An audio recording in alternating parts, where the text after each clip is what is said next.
E o assunto agora é a paixão de todo brasileiro. Futebol, é claro. Você sabe, Zeca, que essa semana o presidente Lula, em conversa com assessores, queixou-se da atuação da seleção brasileira no empate de 0-0 com a Argentina. Ele disse que se o Corinthians tivesse entrado em campo, ele teria jogado melhor do que o Brasil, Tino. Patrícia, presidente torcer não tem nada demais, não é verdade? Tem razão. Agora, já houve um caso em que um presidente da República foi procurar pessoalmente um jogador da seleção para dar uma ordem. A reportagem é de Geneton Moraes Neto.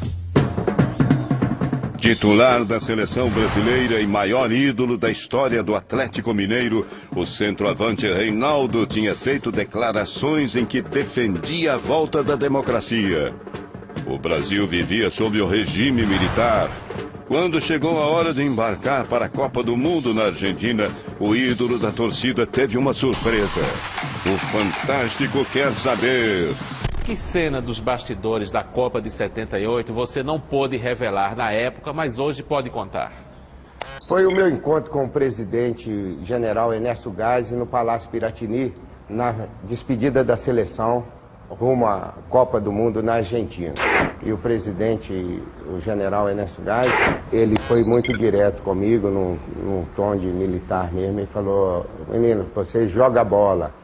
Deixa que não fale de política, deixa que a gente resolve a política. E aquilo me deixou sem nenhuma reação. O que eu ia falar para o general naquele momento que o país vivia.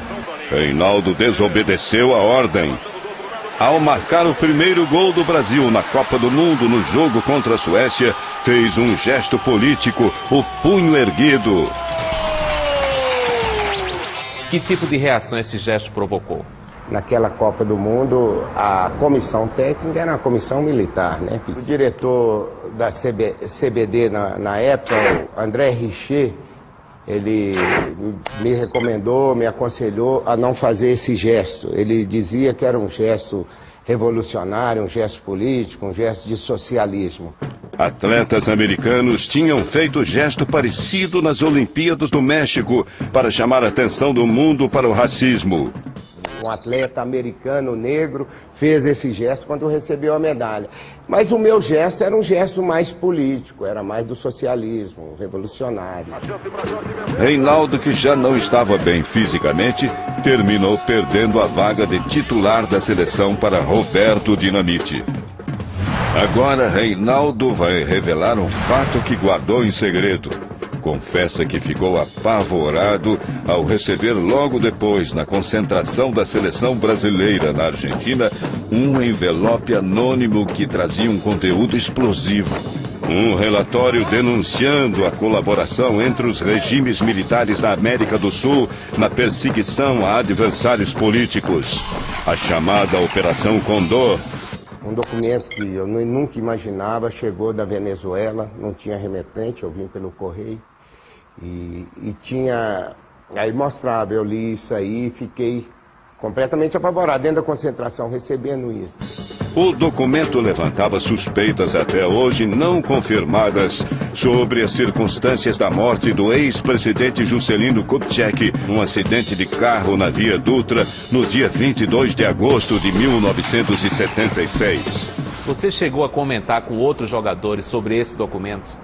Não comentei com ninguém. Quando eu recebi esse documento, eu li esse documento, eu guardei ele no fundo da minha mala e não voltei a nem mexer nesse documento. De volta ao Brasil, Reinaldo entregou o documento a um cantor e compositor da MPB que combatia o regime militar. Eu também quis dar fim a esse documento, acabei deixando com o Gonzaguinha, que era meu amigo, Fernando Brandt, e deixei esse documento com ele que mostrava essa relação. Gonzaguinha morreu em 1991. A família não sabe que destino ele deu ao documento. Pelo menos para Reinaldo, as jogadas inesquecíveis da Copa de 78 aconteceram fora do campo. Você me diz que esse goleiro é titular da seleção, só vou saber, mas é quando...